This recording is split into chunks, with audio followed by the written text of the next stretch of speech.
Hello, everybody. Welcome to Next Week's Life podcast. And this one is going to be a lot of fun.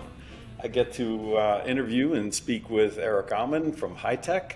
And I get to interview and speak with Hiro Ueda, who most of you know works with me and has worked with me for the last forever. So welcome, Eric. Welcome, Hiro. Thank you for joining the show. Thank you, Mike. Hi, Mike. Hi, Hiro. It's my honor to be here with you guys today. So we're going to have a little bit of fun, guys. We don't normally have two guests, but I know that the two of you have been working together quite a bit the last 6-9 months or so, or since the last ECS. And I know you spent a wonderful time in Japan on business and a little bit of pleasure. So you guys are building a nice relationship. So I'd like to get a little bit of a history for the audience from both of you. And so if you don't mind, Eric, I'm going to turn to you first and tell us, who is Eric Aumen and where'd you come from and how'd you start Hytec? I'm Eric Aumen. I'm Hytec's president and CEO. This August, I will have been with Hytec. I was one of our founding members. I will have been here 38 years. I started when I was 12. We started even before that as a division of a very large Canon and Sharp dealership in Florida called Delta Business Systems, just working to save Delta some money and provide technical support. And we had a small following of business around the country from Canon dealers and Sharp dealers at that time. And then in 1985, we branched off and started Hytec completely independent, with our complete focus on providing services to the imaging dealer community. How many years was that? I missed that. 38 years. 1985, August 5th, 1985, we established Hytec. It was just 6 of us when we started, with no factory authorizations and just a handful of customers. And we grew our business from there. Well, I have to tell you, I appreciated the invitation the last few days while I was visiting Orlando with my family to take a tour of the facility, and it's amazing. I thought I knew what you guys did, but until you take a tour like that, it's hard to appreciate just the attention to detail and the culture that you've established in that company. So 38 years, and you've been basically servicing the independent dealers for the most part. Is that safe to say?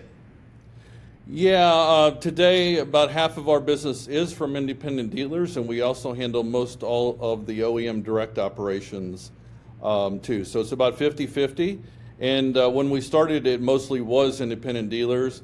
And then, of course, over the course of so many years, half of our business back then was made up of Icon, Danca, and Global. And now, like I say, that's transitioned to the OEM. So half of our business is OEM direct, and half is the dealer direct. So I'll ask you one quick final question, then I'll move over to Hiro-san. How's business been so far this calendar year? We have experienced double-digit growth the last 3 years, even in a mature market and even coming out of COVID. So we're extremely thankful and blessed for that.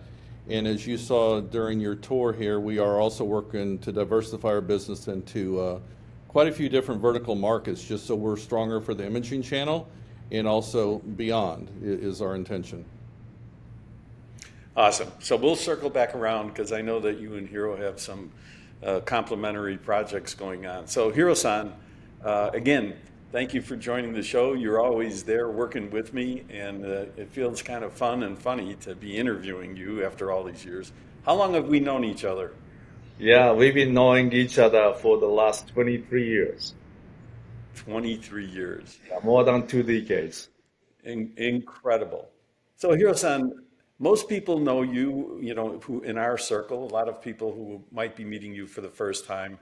Maybe you'd like to tell a little bit of the story that we know well about why did you leave to Japan? How did you get to America?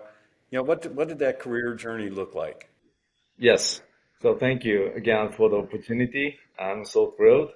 And I was born in Japan, very, very small countryside of the town named Daisen, and where both Mike and Eric visited and meet my parents. So there's very small kind of town or village that we never had a chance to meet people from foreign countries. So I was growing up over there. And the first time I had opportunity to come and visit the US back in 1985. Then I traveled myself, having the backpack for 1 month. And I became a big fan of this country. And that became my dream. So to come over here, work, and grow my family. That became immediately my dream. And after 10 years working in Tokyo as a part of the commercial trading company, that dream came true. Then I came back in 1996. That's where I started my career in the US, and having the opportunity to work with you, Mike, and many other great friends, folks in the US in this particular industry. So it's been a very, very fun and significant experience for me. So have you lived in America longer than you've lived in Japan? No, I still live more over there, I guess, but it's getting closer.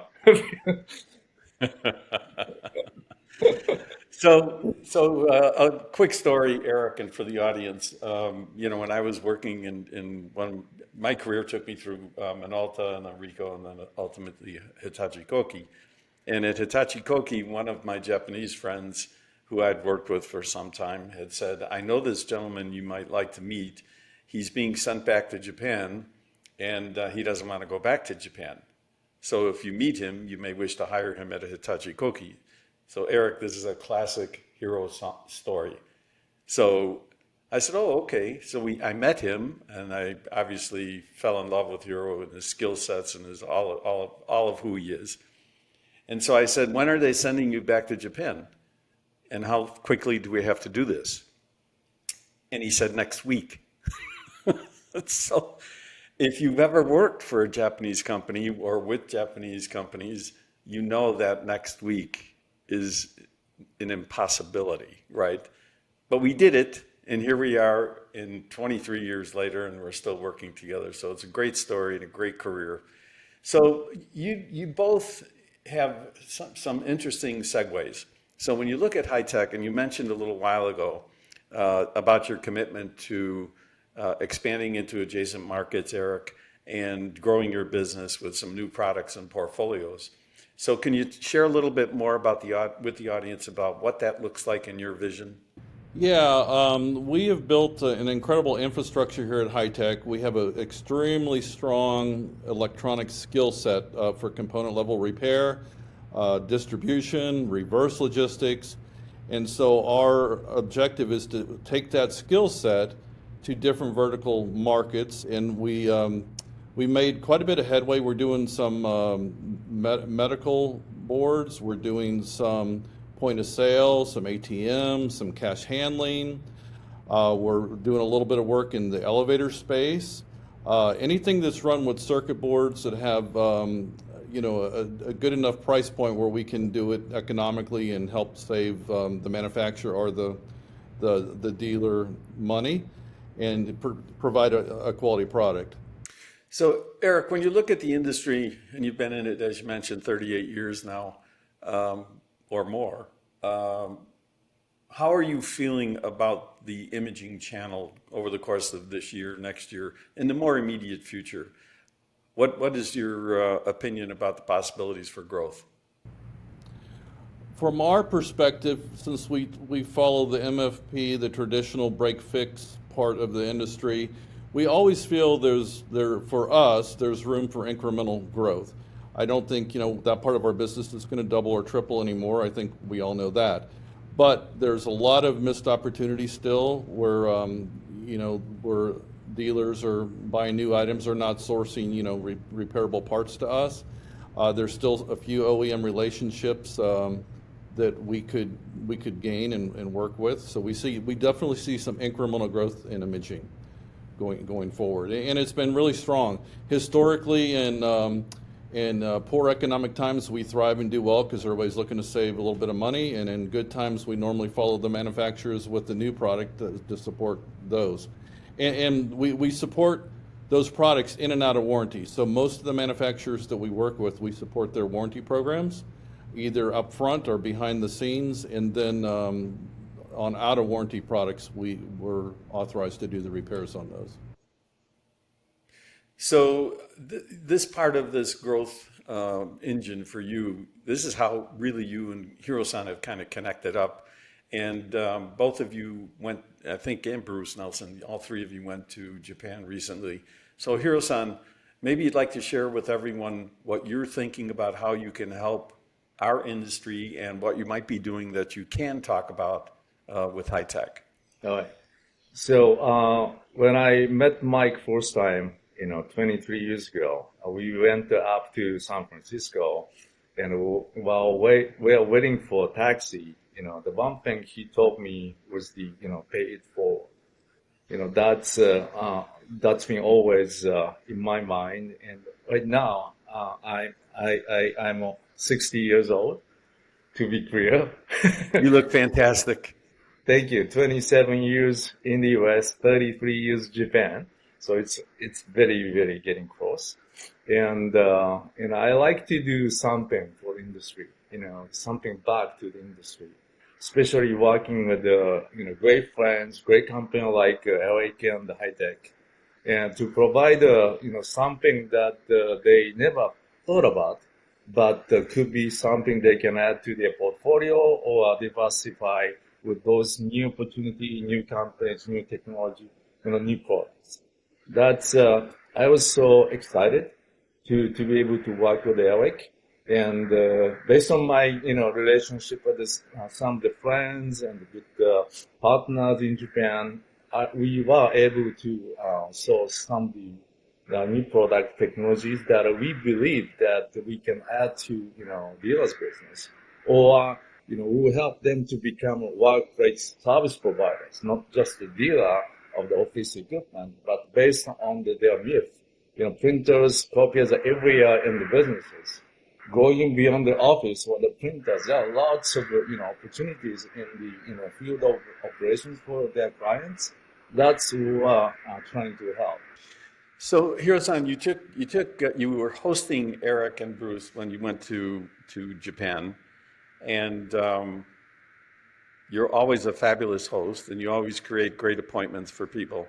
So what did you learn working with Eric and Bruce about American people as you toured Japan? What was there anything that made you surprised, like, wow, okay, these two American guys don't do this, or these two American guys need to do this? How are you finding that trip? Made you happy, right? Yeah, thank you. I always try to make the experience the best, while they're in Japan. And during just one couple, trips, it's very hard for me to explain, to the people like Eric, the first time, come to Japan and learn everything about Japan. It's very hard. But at least by introducing some of my great friends over there, and not only me, but they share, their feeling about talking. They are trying to talk to Eric and Bruce in English. It's not that easy thing for most of the people over there, but they tried. And without communicating over good English, they became friends. I think that's the part of how people should know better each other, beyond those countries. And I've been so fortunate, and I'm pleased to be a part of doing it. That's what I do. So Eric, again, Hiro's such a great host. What did you learn, about the culture or about the business opportunity? What was your takeaway after that time in Japan? Oh my goodness. It was honestly, for me, a trip of a lifetime, especially having Hiro with us.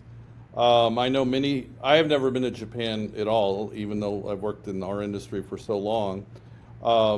It was an honor to go there, And we went to southern Japan to start with. We went to Fukuoka and met with a bunch of gentlemen in businesses down there. They treated us, the culture was amazing. As you know, the people are just very respectful. So many different things, even little things like when you get your suitcase at the airport, nobody rushes the carousel to grab their suitcase. They all stand back and are respectful until, their suitcase comes along. But it was absolute trip of a lifetime. We were down in southern Japan, and then for the weekend we did have a break. We took the bullet train up to Dyson, it was our great honor to meet his family. They hosted us at their house. We were there for a few hours, and then Bruce and I stayed at an authentic Japanese hotel that Hiro connected us with, right near the Sea of Japan, which was awesome. It was just an amazing area. It was very rural, very country, as I think you went there too, Mike. So to us, that was amazing to see that side of Japan, the authentic side of Japan. And then toward the end of our trip, we ended up, we went to Tokyo, which was an amazing, large city, clean. Met a lot of really nice people that some of those have, become our friends, just good business people. And it was just an incredible trip for me. I'll never forget it, and I'll never forget Hiro being such a great host for us. Well, I'll tell you what, I saw something in some of the photos that Hiro sent me or you sent me where you were playing golf and you could actually see Mount Fuji. And I think that's only in 100 trips to Japan. I don't think I've seen Mount Fuji that clear ever. So that had to be a lot of fun. So did you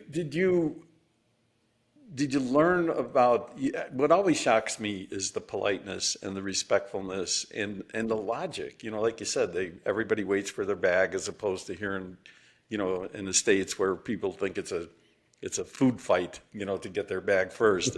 It's just stark, right? Right. So when you look at some of the things that you're trying to basically implement here in the States, how much of that Japanese culture do you think will affect you and your ability to manage your company in a better way? Was there something that made you say, hey, I need to do this? I think just in general, that had such an impression on me. It will affect how we make decisions and do things here. I don't know if I can think of anything specifically, but just being able to meet face to face with such good people, good business people, and see how they do business there, and the level of integrity, which is one of our core values, having great integrity and trust. I feel very comfortable with everyone, that we met there on some of the new products we're looking at. And we also had two very nice meetings with a long-term partner of ours, Rico, one of the highest engineering levels there. So that was wonderful too, and a great meeting.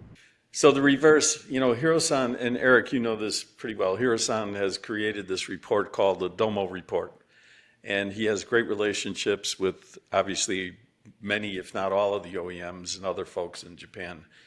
And Hiro-san, I want to kind of take you down this path. You're communicating with all of these OEMs pretty routinely now, collecting information, putting it in your report, or just trying to advance the business with people like Eric. So what is your view after collecting all this information and talking to all these people?